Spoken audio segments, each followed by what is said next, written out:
Alcohólicos Anónimos llega a su mayoría de edad. Una breve historia de AA. También no olvides suscribirte y activar la campanita de las notificaciones. Carta de Bill W. Queridos amigos, a medida que ustedes lean las siguientes páginas, observarán que el contenido histórico no ha sido ordenado en una secuencia cronológica convencional y continua. Para los propósitos limitados de este libro, pareció mejor colocar nuestro énfasis especial en los legados de AA de recuperación, unidad y servicio, narrando separadamente las historias de esos desarrollos cruciales. En esta forma se logra enfocar la atención sobre ellos, uno a uno. Sin embargo, algunas personas pueden preferir empezar a leer en la página 52, que conduce directamente a la historia de los primeros tiempos de AA en la medida en que se relaciona con nuestro programa de actual recuperación. El título de este volumen, Alcohólicos Anónimos llega a su mayoría de edad, ha representado algunas controversias porque puede sugerir a algunas personas la idea de que nosotros los AA realmente pensamos que hemos crecido y hemos ya alcanzado una gran madurez emocional. En realidad la expresión llega a la mayoría de edad la usamos nosotros en un sentido muy diferente. Simplemente decimos que hemos llegado al periodo de la vida cuando las responsabilidades adultas deben afrontarse y manejarse de la mejor manera y que somos capaces. Con esta finalidad tratamos de confiar en nosotros mismos y en Dios. Cordialmente, Bill W. Número 1. Cuando AA llegó a su mayoría de edad. Por Bill W., cofundador de Alcohólicos Anónimos. Durante los 3 primeros días de julio de 1955, Alcohólicos Anónimos tuvo una convención en San Luis para conmemorar el 20º aniversario de su fundación. Allí nuestra comunidad declaró por sí misma haber llegado a la edad de asumir la plena responsabilidad, y allí recibió de sus fundadores y miembros antiguos el cuidado permanente de sus 3 grandes legados, de recuperación, unidad y servicio. Siempre recordaré aquellos días como una de las mayores experiencias de mi vida. A las 4 de la tarde del último día, cerca de 5,000 miembros de AA y sus familias y amigos tomaban asiento en el Auditorio Kiel de San Luis. Estaban representados todos los estados americanos y las provincias canadienses. Algunas personas habían viajado de tierras muy lejanas para encontrarse en este evento. En el proscenio del auditorio estaba reunida la Conferencia de Servicios Generales de Alcohólicos Anónimos, incluyendo unos 75 delegados de los Estados Unidos y el Canadá, los custodios de la Junta de Servicios Generales de AA, los directores y personal administrativo de nuestros servicios mundiales de Nueva York, mi esposa Luis, mi madre y yo. La Conferencia de Servicios Generales de Alcohólicos Anónimos estaba dispuesta para asumir la custodia de las 12 tradiciones de AA y el cuidado de sus servicios mundiales. Iba a ser nombrada como la sucesora permanente de los fundadores de AA. Hablando a nombre del cofundador, Dr. Bob, y de todos los miembros antiguos de AA, de todas partes, hice la entrega de los 3 legados de Alcohólicos Anónimos a la sociedad como un todo y su conferencia representativa. Desde aquel momento AA se manejó a sí misma para servir los propósitos divinos durante tanto tiempo como sea destinada, bajo su providencia, a perdurar. Muchos eventos en los días precedentes habían conducido a este momento. El efecto total fue de 5,000 personas adquirieron una visión de AA tal como nunca antes la habían conocido. Les fueron explicadas las bases y lineamientos de la historia de AA. Con algunos de nosotros los antiguos, revivieron las emocionantes experiencias que llevaron a la creación de los 12 pasos de recuperación y el libro Alcohólicos Anónimos. Escucharon cómo fueron martilladas las tradiciones de AA, aunque los yunques de la experiencia en grupo, y también escucharon la historia de cómo AA había logrado establecer sus avanzadas en 70 países extranjeros. Y cuando vinieron los asuntos de AA, entregados enteramente en sus propias manos, experimentaron una nueva idea de la responsabilidad que tiene cada individuo respecto a toda la comunidad. En la convención pudo por primera vez apreciarse ampliamente que nadie inventó a AA, que muchas corrientes de influencia y muchas personas, algunas no alcohólicas, habían ayudado por la gracia de Dios a alcanzar el propósito de AA. Algunos de nuestros amigos no alcohólicos de los campos de la medicina, la religión y de la Junta de Custodios de AA Habían efectuado el largo y penoso recorrido a San Luis para compartir aquella feliz ocasión y para comentarnos su propia experiencia de participación en el crecimiento de AA. Había hombres como el clérigo Sam Schumacher, cuyas primeras enseñanzas habían tanto inspirado al Dr. Bob y a mí. Estaba también nuestro amado padre Donnelly, cuya inspiración personal y cuya recomendación de AA al mundo hizo esto para lograr que nuestra sociedad llegara a ser lo que es.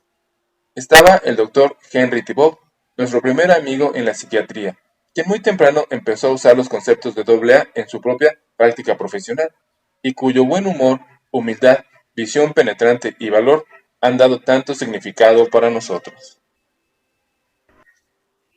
El Dr. Thibault, ayudado por el Dr. Kirby Collie de Rochester y Dwight Anderson de Nueva York, fueron quienes persuadieron a la Sociedad Médica del Estado de Nueva York en 1944 y posteriormente a la Asociación Psiquiátrica Americana en 1949 para que permitieran que un hombre común y corriente como yo leyera ponencias acerca de AA en sus reuniones anuales, acelerando así la aceptación del, por entonces, muy poco conocido grupo de AA a los médicos del mundo entero.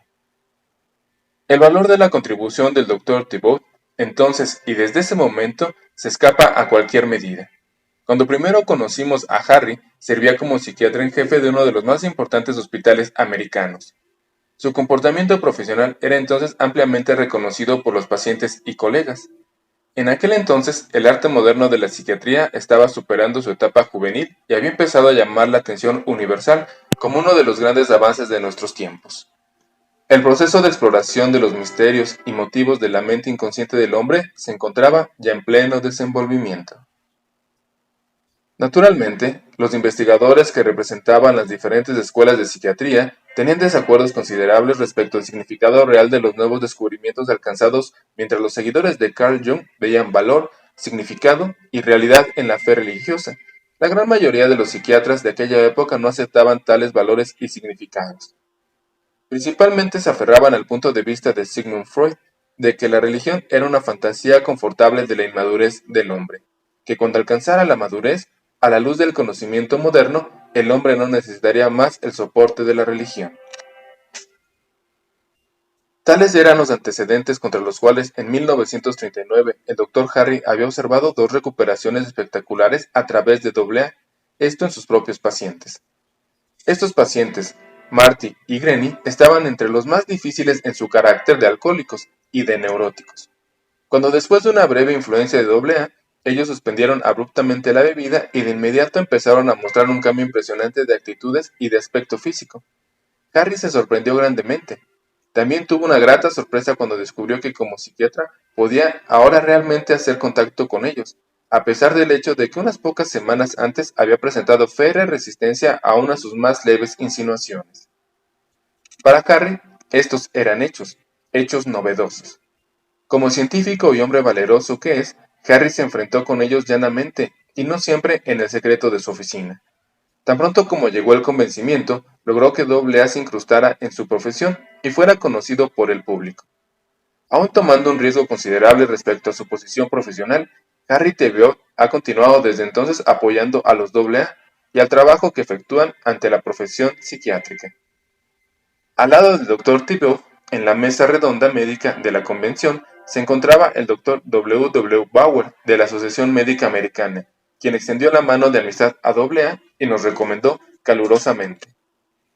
Estos buenos amigos médicos no fueron sorprendidos por el testimonio del Dr. R.M., el miembro de AA de aquella mesa redonda, persona muy notable en los círculos médicos de lado a lado de nuestro país.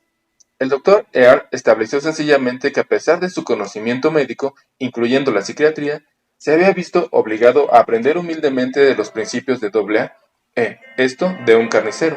Así confirmó todo lo que el Dr. Harry nos había dicho acerca de la necesidad de reducir el ego inflado de alcohólicos antes y después de entrar a AA. Las inspiradas charlas de aquellos doctores nos recordaron toda la ayuda que los amigos de AA en la medicina han proporcionado a través de los años. Muchos miembros de la convención habían estado en el Teatro de la Ópera de San Francisco, en la tarde de 1951 cuando los alcohólicos anónimos recibieron el premio Lasker, adjudicado por los 12.000 médicos que conforman la Asociación Norteamericana de Salud Pública. Las alocuciones que el reverendo Samuel Schumacher, el padre Edward Dorney, el doctor Harry T. Booth y el doctor W. W. Bauer hicieron ante la convención se encuentran posteriormente en este libro. Junto con ellas publicamos la charla de otro amigo, Bernard B. Smith, el abogado neoyorquino que nos ha prestado servicios fiel y brillantemente en los años recientes como presidente de la Junta de Alcohólicos Anónimos. Será recordado por siempre como el no alcohólico cuyas prácticas singulares y habilidad para reconciliar los diferentes puntos de vista fueron factores decisivos para la formación de la Conferencia de Servicios Generales sobre la cual depende el futuro de AA. En forma tan importante, eso fue así. Al igual que los oradores mencionados, Bernard Smith expresa no solo lo que AA significa a los alcohólicos y al mundo en general, sino también lo que los principios de AA han significado para él a medida que los ha practicado en su propia vida. Varios otros de nuestros amigos en los tiempos iniciales hicieron valiosas contribuciones a la reunión. También sus charlas, como todas las que se escucharon en las reuniones de San Luis, estas fueron grabadas en cintas y por consiguiente pueden adquirirse. Lamentamos que la necesaria limitación de este volumen no permita la inclusión de todas ellas aquí. El primer día de la convención, por ejemplo, uno de los más antiguos y más valiosos amigos de AA, el señor Leonard B. Harrison, coordinó una sesión llamada AA y la industria.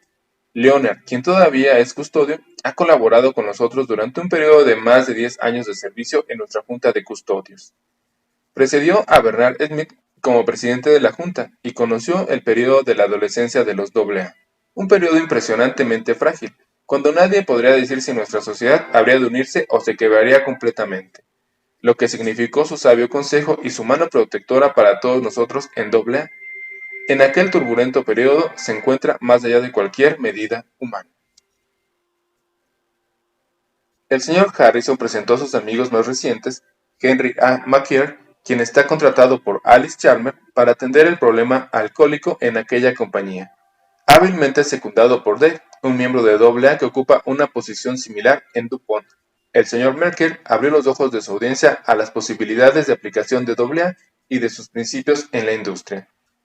Nuestra visión de AA en la industria fue incrementada por el orador final, el Dr. John L. Norris, en la Eastman Kodak Company, quien vino a la convención en un doble papel. Además de ser uno de los pioneros de la inducción de AA en la industria, fue también custodio durante mucho tiempo en la Junta de Servicios Generales, y como tal, un trabajador desinteresado y devoto. De nuevo, aquellos de nosotros que sentados en la audiencia nos preguntamos, ¿qué hubiéramos podido hacer sin amigos como estos?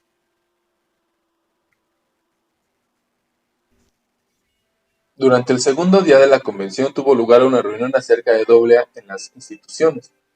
Los oradores nos introdujeron en una jornada acerca de lo que constituyeron en una ocasión las dos más profundas cimias en las cuales el alcohólico se debatía, es decir, la prisión y el hospital mental.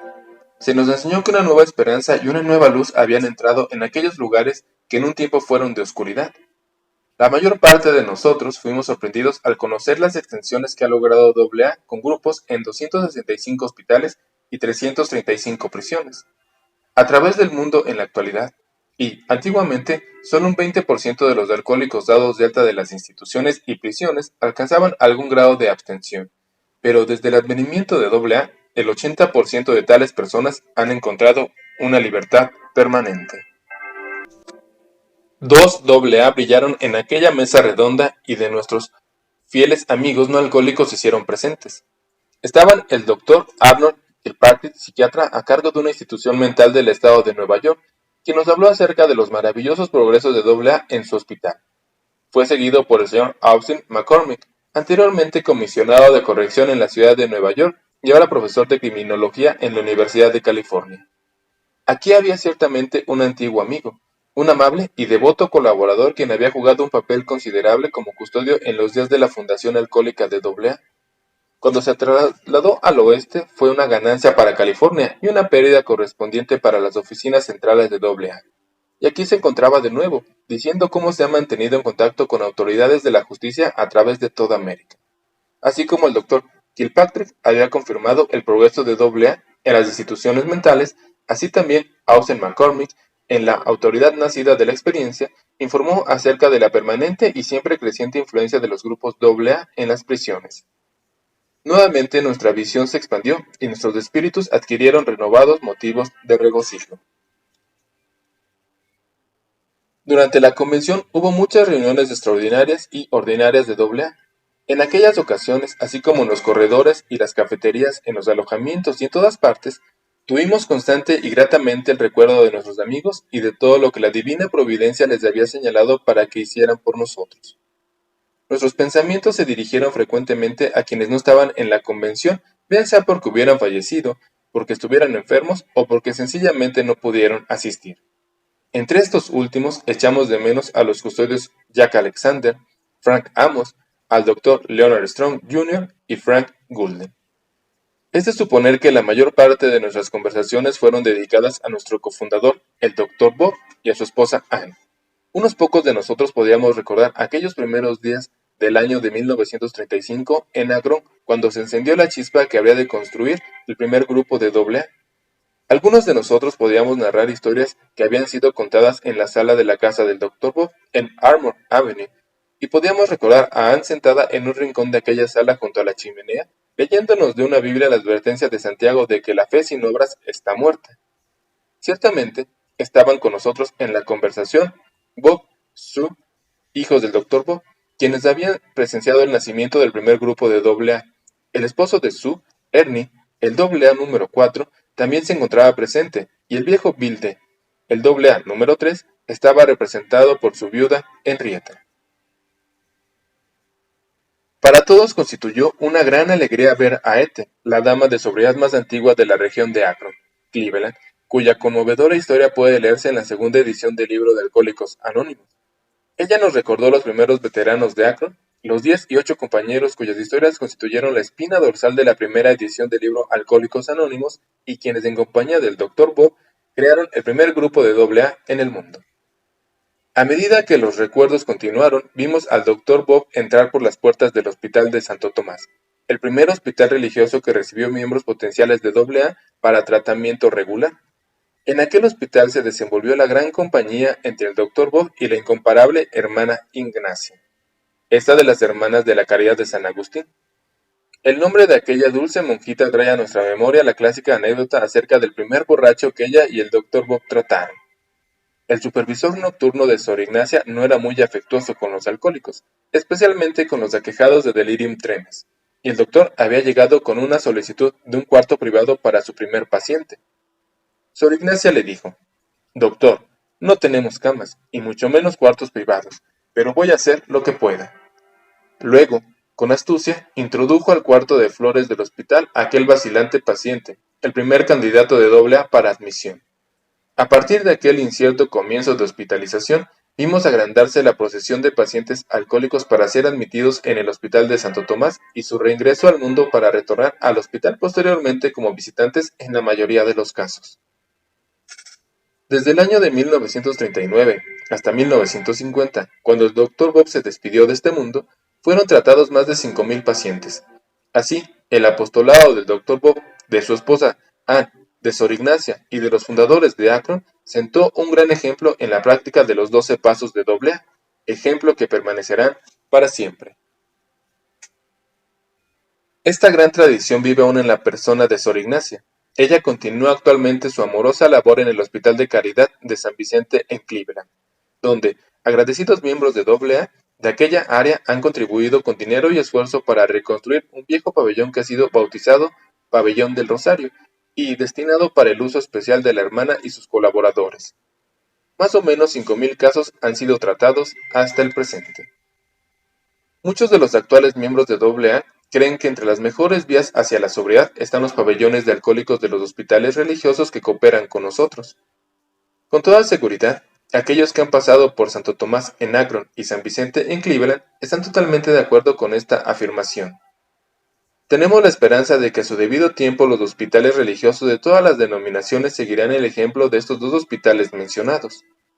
Lo que han hecho Sor Ignacia y sus asociados en Santo Tomás constituye un comienzo muy estimulante, pero el futuro les dará honor en mucho mayor medida por las grandes obras que, debido a su ejemplo, se pongan en ejecución.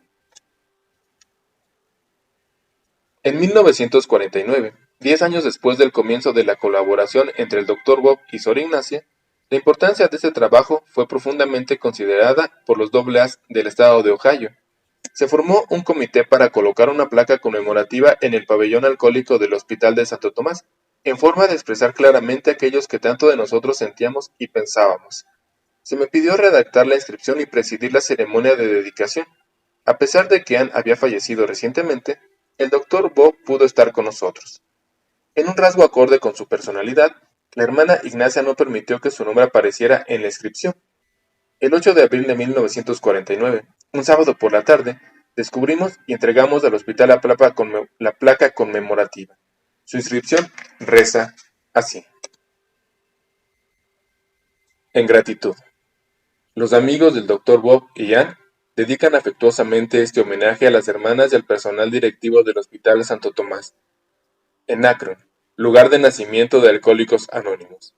El Hospital Santo Tomás se convirtió en la primera institución religiosa que abriera sus puertas a nuestra sociedad. Que la amorosa dedicación de quienes trabajaron aquí en nuestros comienzos constituya un ejemplo luminoso y estimulante de la gracia de Dios, colocado ante nosotros perpetuamente. Todos recordamos la famosa admisión final del Dr. Bob a Alcohólicos Anónimos. No permitamos que eso se deteriore, mantengámoslo simple. Y yo recuerdo mi propio tributo a su gran simplicidad y fortaleza en AA Gravely. Después de comentar tranquilamente a su enfermero, creo que este ya es del fin. El Dr. Bob se alejó para siempre de nuestra vista, al mediodía del 16 de noviembre de 1950. Así terminó la enfermedad, bajo cuya tortura nos había mostrado el Dr. Bob las alturas que puede alcanzar la fe sobre cualquier penoso padecimiento. Tal como había vivido, así murió, convencido firmemente de que en la casa de su padre hay muchas mansiones. En todos los amigos personales, su recuerdo está siempre presente, pero ¿quién podría realmente los sentimientos y pensamientos de los 5,000 pacientes a quienes él personalmente trató y a quienes dio gratuitamente atenciones médicas? ¿Quién podría registrar las reflexiones de sus conciudadanos que lo habían visto hundirse casi hasta el fondo para luego levantarse a un renombre en el universo del anonimato? ¿Quién podría expresar la gratitud de aquellas decenas de miles de familias AA que tan frecuentemente habían oído hablar de él pero nunca lo habían visto cara a cara? ¿Cuáles fueron las emociones de sus más cercanos allegados cuando, en forma agradecida, ponderaban el misterio de su renegación 15 años atrás y todas las vastas consecuencias que habían originado desde entonces? Solo podría comprenderse la más mínima fracción de esta gran bendición. Solo podríamos afirmar, en verdad que Dios ha hecho maravillas. Nunca quiso el doctor que lo considerásemos como santo o superhombre, ni le hubiera gustado que lo alabásemos o nos condoliéramos de su fallecimiento. Casi nos parece oírlo cuando decía, me parece que ustedes están despistados respecto a mí. Yo no debo ser tenido en cuenta en la forma tan seria como ustedes me tratan. Yo solo fui el primer eslabón en aquella cadena de circunstancias providenciales que hoy llamamos AA. Por la gracia de Dios y por buena suerte mi eslabón no se rompió. A pesar de mis defectos y fallas hubieran podido fácilmente hacerlo llegar a ese infeliz resultado. Yo solo fui otro alcohólico tratando de seguir adelante bajo la gracia de Dios. Olvídense de mí. Sigan ustedes adelante. Traten de hacer otro tanto. Añadan un eslabón más. Y con la ayuda de Dios, que esta cadena sea forjada en forma fuerte y verdadera. De esta manera, aunque no con estas palabras exactas, se estimaba a sí mismo y nos aconsejaba. En reunión celebrada pocos meses después de la muerte del Dr. Bob, la primera conferencia de Servicios Generales de Alcohólicos Anónimos aprobó en 1951 presentar a los dos herederos del Dr. Bob, sus hijos Bob y Sue, en un pergamino que decía así: en memoria del Dr. Bob. Alcohólicos Anónimos expresa su gratitud imperecedera por la vida y obras de su cofundador, el Dr. Robert Colworth Smith, conocido afectuosamente como el Dr. Bob. Se recuperó del alcoholismo el 10 de junio de 1935. En aquel año ayudó a formar el primer grupo de AA. Esta luz encendida por él y por su esposa Ann han atravesado el mundo entero. El día de su partida, el 16 de noviembre de 1950, eran incontables los compañeros de aflicción a quienes él había ayudado espiritual y científicamente. Suyas eran la humildad que declina todo honor, de integridad que no admite componendas, y suya era la devoción al hombre y a Dios que con brillante ejemplo alumbrara por siempre. La Comunidad Universal de Alcohólicos Anónimos representa ese testamento de gratitud a los herederos del Dr. Bob, Ann y S. El recuerdo de los primeros años en Akron trajo también a nuestra memoria a los tiempos iniciales en el este, las luchas necesarias para iniciar en el grupo número 2 de AA en Nueva York en el otoño de 1935. A principios de ese año, antes de conocer al Dr. Bob, yo había trabajado con muchos alcohólicos, pero no había tenido éxito en Nueva York hasta mi regreso en el mes de septiembre. Ya dije en la convención cómo empezó a cristalizarse la idea. Las primeras reuniones en la sala de la casa 182 de la calle Clinton en Brooklyn, las correrías por los hospitales de Nueva York, el Calvary y el Towns, en nuestra febril búsqueda de nuevos pacientes, el renacer de aquellos que lograron la sobriedad y los fracasos de los muchos que cayeron. Mi esposa Lois recordó que durante 3 años nuestro hogar en la calle Clinton se vio lleno de la entrada hasta el sótano con alcohólicos de toda clase y nuestra frustración cuando ellos volvían a la bebida. Esto fracasando a nuestra vista. En Akron, por el contrario, en las casas del Dr. Bob y Wally, el tratamiento casero resultó mucho mejor que el nuestro. En efecto, Wally y su esposa sentaron probablemente una marca imbatible de casos de tratamiento y rehabilitación de recién llegados a AA. Su porcentaje de éxito fue enorme, y su ejemplo fue seguido durante algún tiempo en hogares de otros miembros de la ciudad de Akron. Como dijo Lois en una ocasión, era un laboratorio en el cual experimentábamos y aprendíamos por la vía más difícil. Yo les recordé a los oriundos de Nueva Jersey en la convención las primeras reuniones en Upper Montclair, South Orange y en Moise, en Nueva York. Cuando Lois y yo nos trasladamos de aquellos sitios más o menos por la época de aquel libro de AA, salió a la imprenta durante la primavera de 1939, luego de haber cerrado la casa que los padres de Lois tenían en Brooklyn y donde nosotros habíamos estado residiendo. El clima era cálido y nosotros vivíamos en una quinta de veraneo cerca de un tranquilo lago al oeste de New Jersey, que amablemente nos prestaron un buen amigo de AA. Otro amigo nos permitía usar su automóvil. Recordé cómo ese verano lo habíamos pasado tratando de arreglar el desastroso estado financiero del libro de AA, el cual había fracasado en la parte económica tras su publicación.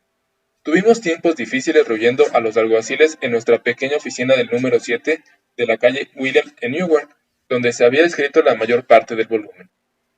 Asistimos a la primera reunión de AA en Nueva Jersey, que tuvo lugar en el verano de 1939, en la casa de Henry P., mi socio en la débil empresa editorial del libro AA. Allí conocimos a Bob y a Mag, que habían de convertirse en grandes amigos nuestros. Cuando cayó una nevada el día de Acción de Gracias en nuestra casa de campo, estos amigos invitaron a pasar el invierno con ellos en su casa de Mountain, Nueva York. Aquel invierno con Mag y Bob fue a la vez difícil y excitante. Ninguno tenía un centavo. La casa era una antigua mansión a punto de derrumbarse. El horno y la bomba del agua se dañaban por turnos. En tiempos anteriores algún pariente de Mac había construido una adicción a 2 enormes cuartos, uno arriba y otro debajo, que no tenían ninguna clase de calefacción. El cuarto superior era tan frío que lo llamamos Siberia. Instalamos una estufa de carbón de segunda mano que nos costó $3.75. Continuamente amenazaba con explotar y nunca pude explicarme por qué nos incendió aquella casa. Pero fue un tiempo feliz. Además de compartir todo lo que tenían con nosotros, Bob y Mac eran muy animosos y agradables. El momento más emocionante vino cuando se empezó el primer grupo en hospitales mentales. Bob había hablado con el Dr. Russell E. Blinsen, director del Hospital Estatal Rockland de Nueva York, una institución mental de las cercanías. El Dr. Blinsen había aceptado inmediatamente la idea de utilizar AA para sus internos alcohólicos. Nos dio libre acceso a un pabellón y rápidamente nos permitió iniciar una reunión dentro de ese establecimiento. Los resultados fueron tan buenos que pocos meses después permitió que enviáramos autobuses para que fueran transportados sus pacientes a las reuniones de AA, que ya por entonces habían sido establecidas en South Orange, New Jersey y en la ciudad de Nueva York. Esto era extraordinario, tratándose de un superintendente hospitalario, pero los alcohólicos no lo hicieron quedar mal. En la misma época las reuniones de AA se establecieron en forma regular en el mismo hospital Rockland. Los casos más desesperados que pudieron imaginarse empezaron a restablecerse, y así continuaron hasta cuando fueron dados de alta. De esta forma empezó la primera relación de trabajo de AA con un hospital mental, y desde entonces se han multiplicado más de 200 veces. El doctor Blaisel había escrito así una página brillante en los anales del alcoholismo. A propósito, debemos hacer notar que 3 o 4 alcohólicos habían sido previamente dados de alta en los asilos de Greystones y Overbrook en Nueva Jersey, donde algunos médicos simpatizantes nos habían recomendado. Pero el Hospital Estatal de Rockland del Dr. Blaisel fue el primero en cooperar en gran escala con AA. Lois y yo finalmente volvimos a cruzar el río Hudson para establecernos en la ciudad de Nueva York. En aquella época tenían lugar pequeñas reuniones de AA en la sastrería del recién llegado Bert. Posteriormente, estas reuniones se trasladaron a un pequeño salón en Stenway High y de ahí a las oficinas permanentes cuando se abrió el primer club de AA, el viejo de la calle 24. A esa misma casa fuimos a vivir Lois y yo. A medida que miramos atrás de aquellas primeras decenas en Nueva York, nos encontramos a menudo en la penumbra de ellas al benigno doctorcito que amaba a los borrachos, el doctor William Duncan Silver, por entonces médico jefe del Hospital Toms de Nueva York, un hombre que fue prácticamente un fundador de AA. De él aprendimos la naturaleza de nuestra enfermedad, nos suministró las herramientas para perforar el más acetado de ego alcohólico. Aquellas frases de impacto con las cuales describió nuestra enfermedad decían: la obsesión de la mente, que nos obliga a beber, y la alergia del cuerpo, que nos condena a la locura o a la muerte. Estas eran contraseñas indispensables. El doctor Silver nos enseñó a cultivar el fértil campo de la desesperanza, sobre el cual ha florecido desde entonces cada uno de los despertares espirituales de nuestra comunidad. En diciembre de 1934, este hombre de ciencia se había sentado humildemente junto a mi cama en observación de mi experiencia espiritual repentina y abrumadora, y me había animado así: Bill, usted no tiene alucinaciones. Sea lo que sea que le haya acontecido, es mejor que usted se aferre a eso. Es esto mucho mejor que lo que usted tenía hace solo una hora. Esas fueron grandes palabras para el porvenir de AA. ¿Quién más pudiera haberlas dicho? Cuando yo deseaba ir a trabajar con los alcohólicos, el doctor Silver me conducía con ellos directamente en este hospital, afrontando un riesgo considerable para su reputación profesional.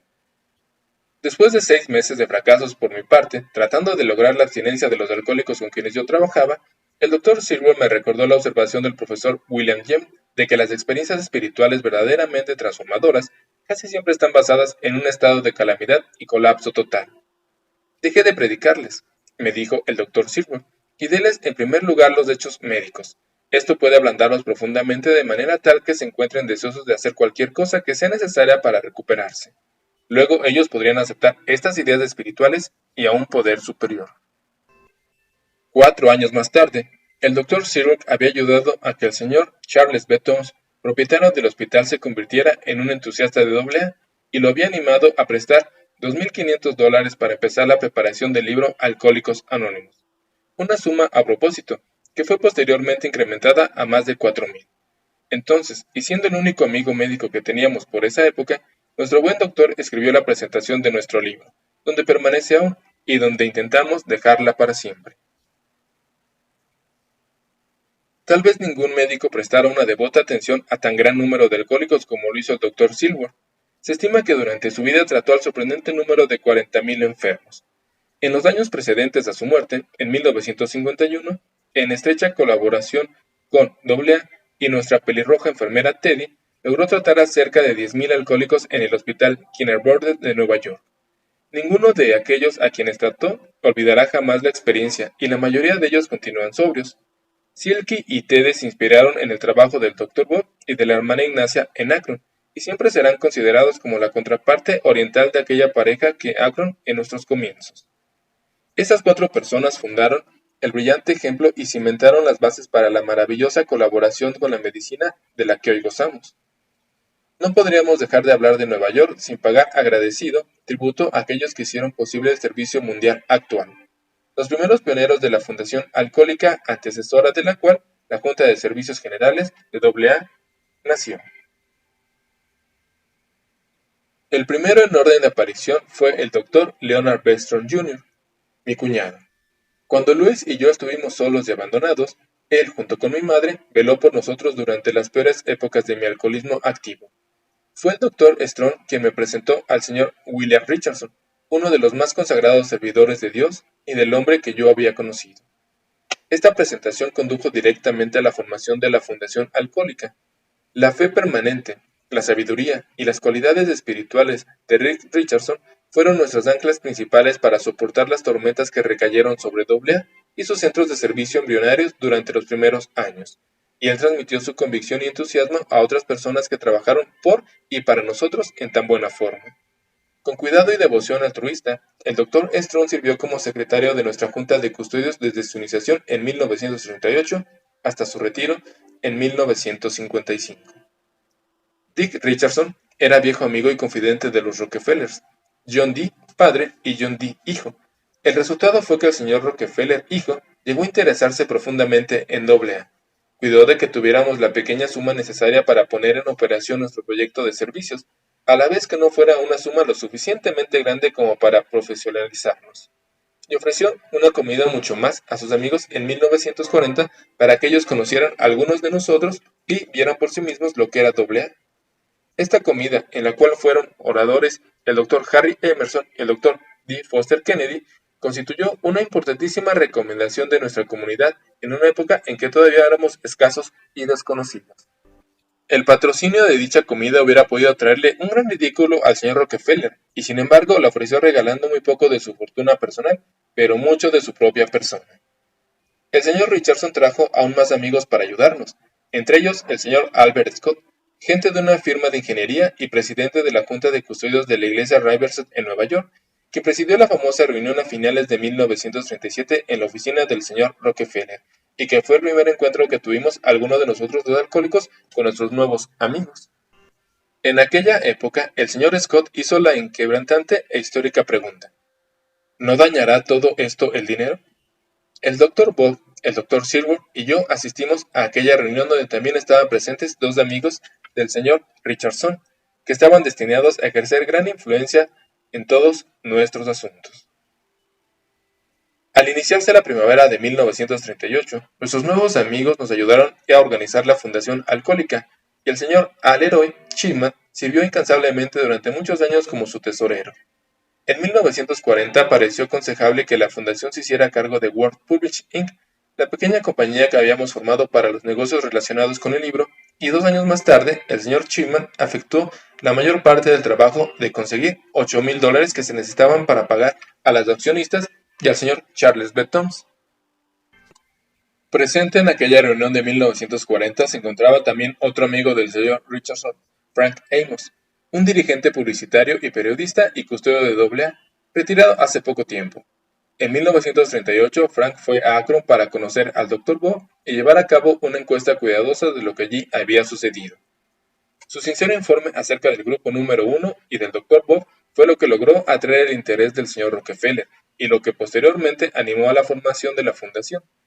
Esta fundación habría de convertirse en un punto focal de los servicios mundiales de AA, a los cuales se debe la mayor parte de la unidad y el crecimiento que ha logrado nuestra comunidad. Frank Amos era accesible a cualquier hora del día o de la noche, tanto en su oficina como en su casa en Nueva York. Su consejo y fe fueron de inmensa ayuda para nosotros.